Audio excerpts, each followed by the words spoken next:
So the Silent Hill 2 Remake gameplay trailer is here. We finally got it. After a little bit of waiting and things like that, we finally got to take a look at just what we were dealing with here. And I will say right from the start, the atmospherics are on point. I don't know if anybody else feels that same way, but looking at the way they made Silent Hill come to life without actually coming to life, it's outstanding. But we get a good look based on a few stills and things like that, and some hype text. But yeah, no, it looked good. But then you get to see a few things, random scenes, obviously. You get to see Toluca Lake, you get to see him rowing through it and everything like that, and that's all well and good. James himself, in terms of James's look, he looks good. He looks good. I'm 100% sold on his look. I don't really much care for much more added to him. I understand he got the Sonic treatment early on, where people saw how he looked and they just hated it, and so they did a few minor adjustments to get it done. The gameplay trailer starts with James literally walking through the streets, and I could feel the hype swelling in my chest seeing Silent Hill the way it looked now. The mention of what street you're on in the bottom corner as a caption is helpful. It keeps you from looking at the map every 3 seconds like you did in Silent Hill. It was something I did.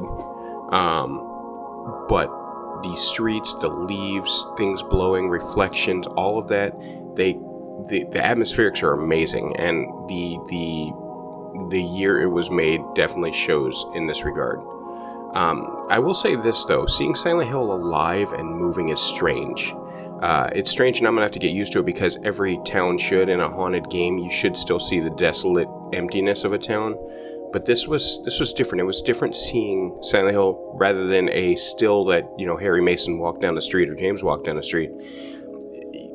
Things moved, waved in the wind. There was wind at all, So the interactivity when it comes to how you interact with backgrounds and things like that changed. Now you can actually move around. In the old Silent Hills, it was simply just point and click, pick up item, or get a cutscene of him interacting. But it looks like everything's far more free-flowing, kind of like a Max Payne was. They changed the scene where the radio is introduced. It used to be in an old, tunnel under a bridge. This time he goes into a house. I assume this is the apartment complex. You get your first look at the enemies, and the enemies look good. They look fine. No real complaints here or compliments. They just look the way they look. But what was more important is seeing the battle system in action. Enemies are far more interactive with you. They tussle, they tumble. You get to see James do something very interesting, which was that sidestep there. He dodged an attack. I'm not used to seeing any form of agility with a main character in Silent Hill, but it was nice to see at least you can sidestep. It's not a Naruto, turn into dust and smoke and teleport behind him to hit him kind of God of War shit. It's literally just a shift over. Another point of interest was now items and things of that sort can be found interactable with by using items you have. For instance, he used a club to break the window to get health drink. It's nice to see the interaction with items as well. It looks like you'll be able to hold it in your hand and kind of observe it, which is cool. I'd like to take a closer look into items. The menus in the old Silent Hill had you just kind of say, hey, you have item in your hand at the end, and that was it. Taking a look at it in close view, very nice. Silent Hill's like the just rained, reflective sheen they put over the entire town. I adore it. It looks good, and if I could say anything from this entire 15-minute gameplay, is the atmosphere is amazing. They added additional notes, which I expected. As much as shot for shot is, I need new stuff added too. It's been 20 years. I've been talking about this game forever. Add more stuff. Laura appearing. Laura has a far more childlike appearance, but she also has a semi bit of maturity to her. The interactions between James and Laura are far more human, I guess is the best way to put it. But here's the kicker. You now have scenes compared to the original Silent Hill 2. You have scenes where Maria is actually within sight distance of Laura. They actually are in the same place together. While there was talk about it in Silent Hill 2, the original, about her running into Laura, she's never actually been in the same room, nor has she spoken to her with you in her presence, which sets off a whole bunch of strange little flags for me, because the theories can flow immensely after this point, but I want to see more of the game first. But I got hyped at the idea that look at the reflection of the sun through the window. The fact that Maria is talking and just commenting on what she's seeing, the background's changing, wind blowing through. I love all of this. I love all of this more than I actually like the characters. But you get to look at notes, and you get to take a look and see what, you get to see what the locales offer and things like that. Doors, instead of, obviously doing loading scenes and breaking into a new area, you get to see what happens when you just walk through the door, which is very reminiscent of the Resident Evil remakes. Over-the-shoulder view, walk through door, take a look around through your own camera view. I love that shit. I need to know why Maria looks like a news reporter. The sexual tension from her is now gone and lost now that she does not retain the stripper persona. And this is just, based on her purpose. She was supposed to be the sexual representation of, everything he needed in his wife. Now she looks like she's doing she looks more like Ada Wong than she does Maria. She looks like she's doing a story on Silent Hill and you just showed up with her. I'm not a fan of that. However, the places you find Laura have changed. Now they're in stairwells, and he's just chasing her down throughout a lot of the trailer, which is interesting. But it gives you more opportunities. But Maria actually drops a line here where she's trying to call out to her. Laura doesn't really acknowledge it. So if my last video is an indication, I do believe that Laura still can't see Maria, and Maria can't see Laura. Or Maria can see Laura, but it's all part of the inner mechanism. You get to see nurses. That was nice. If anyone knows anything about me, hospitals always freak me out in Silent Hill. No matter how many times I've played the game, nurses always fuck with me. So to have this scene here where the power goes out and in and on and off, and then a nurse just appears there, chef's kiss. I love it. The nurses have a very disgruntled walk about them. They're less, like the movie, they're less dancer and more just broken, contorted fragments of what a nurse was until they start boxing you. And at one point they even counterattack, which that adds a whole new perspective on the battle system, having them counterattack you. I have to worry about that now. Are our bosses going to be able to do that? I don't know. But it's good to see the nurses walking around doing their thing. But this is a version of Silent Hill. This is not even the other world, and you got nurses walking around. Imagine what they're going to be like when the other world kicks in. I truly hope they do not have the peel back effect from the movie in Silent Hill 2, because it just, I'm getting tired of them using that same mechanism to symbolize the other world. I really don't need that. Clever ways to kind of do different styles of transitioning between Otherworld and present Silent Hill, I'm good with. Be creative, make anything up you want. Just no more skin peeling walls. I think we've pretty much beaten that horse until it's zombified. But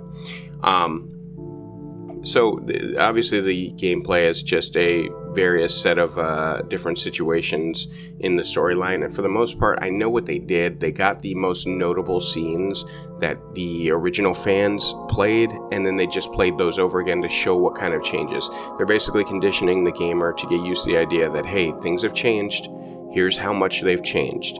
And they show the same scenes, but with slight variations to them. Why? Because they need you to prepare yourself for that. They already know us Silent Hill fans, especially Silent Hill 2 fans, are going to scrutinize this heavily based on how accurate it is to the original. But Bloober's not going to do a shot for shot where everything looks relatively the same. They're just not going to do that. They're given a chance to remake a game with a legacy. They're going to do it in their vision. They're going to do it in their style, and I appreciate that, because so far it looks good in terms of where you're walking around and the voice actors sound great. I love all the voice actors. I have zero complaints about them. So we can lay that to rest, in my opinion. But now it stands to reason that the only thing that's going to be lined up now is the story itself. And I will tell you right now, because of the gameplay and what they showed, they did not show Eddie once.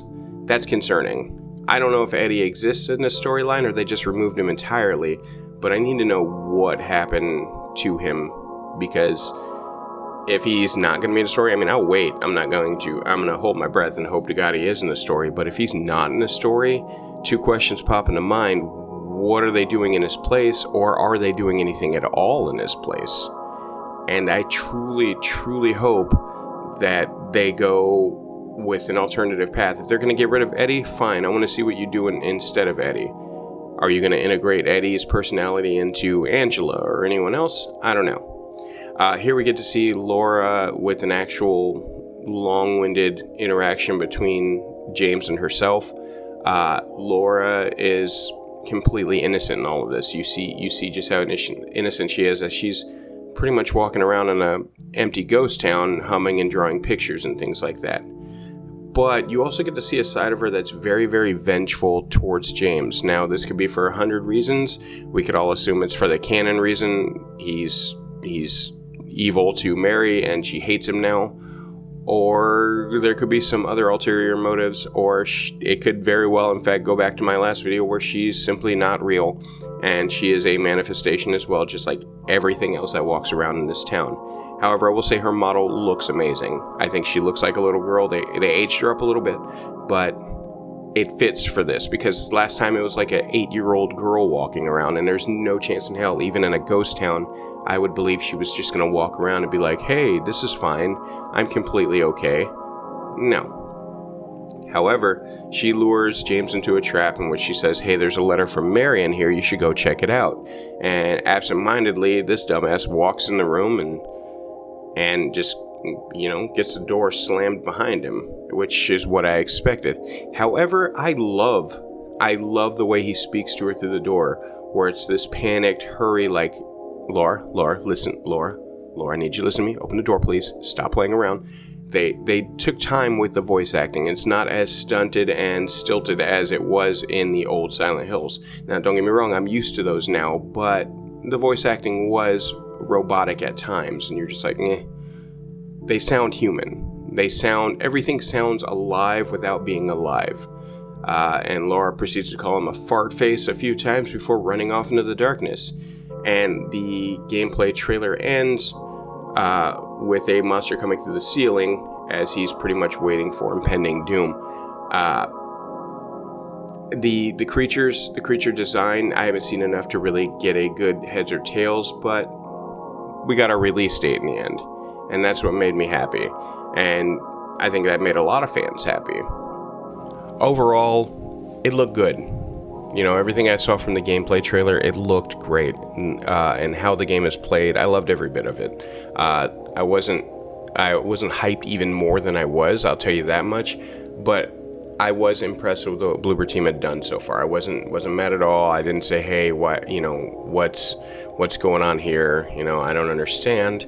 However, it should be noted that after the gameplay trailer subsided there, they moved on to a simple trailer for about 2 minutes, and that's when things took an interesting turn. This time we got to see Angela, and boy, were fans angry. Angela's new appearance takes on a more filled out approach to things. Her face has obviously been de-aged a bit, so you actually get the impression she's in her 20s rather than her 40s, like in Silent Hill 2. And her face is far more gaunt. She looks more filled out. People are absolutely fighting in the groups right now based on Angela's look, believing that she's not finished, she's not done, she looks ugly, she looks like she ate too much. There's 100 different jokes people are using, but the bottom line is you have, once again, Silent Hill fan base kind of just going at odds with each other, trying to figure out whether she needs work done or she's good to go. I don't care. She does look different.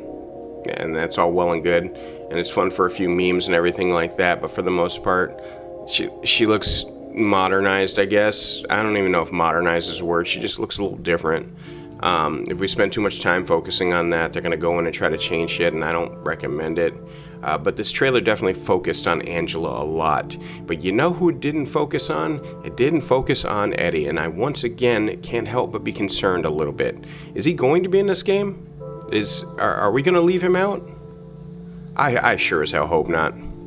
Anyway, bottom line is, the trailer looked good. It was exactly what I expected it to be. It did not do anything to hype any more than it was.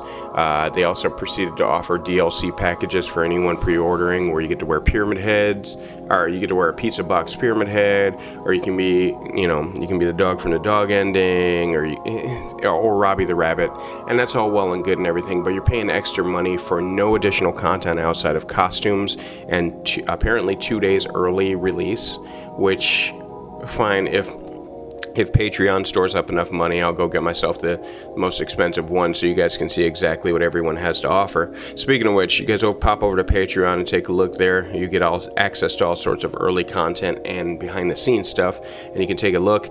Some people have already signed up for Patreon, and you'll see their names right here, which I appreciate. But yeah. Do me a favor, like and subscribe to this video. You guys can follow along with me as I go on this merry adventure. I've already bought a PS5 just for the game itself, just so I can report it back to you guys. They did announce that it's coming out for Steam as well, all of which is taking place in October. So we have a little bit of time. They may release a few teasers here and there. I also know on the Silent Hill transmission they released movie footage-ish, kind of just a behind-the-scenes DVD commentary of behind-the-scenes footage. So it wasn't really much to report on. Once we get a trailer, I'll come back and we'll talk about that. But yeah, I just want to give my quick thoughts on that. Overall, if I were to give the trailer any sort of rating, I don't know, it's 6 out of 10. It didn't really do anything for or against the whole Silent Hill 2 remake experience. I will have to wait for more information, but that's not going to stop you guys from tearing at each other's throats in the meantime. Try to go easy on each other. And remember that we've all been waiting 20 to 25 years for a new Silent Hill game that wasn't trash or Western made. So relax a little bit, huh? We're getting something. And then eventually, if it turns out to be dog water, I'll let you know. And everybody else will too. And from there you can make a decision and we can all live harmoniously. Or none of that will happen and we'll absolutely be at each other's throats until Ragnarok. Either or. Anyway, I'm getting out of here. Later.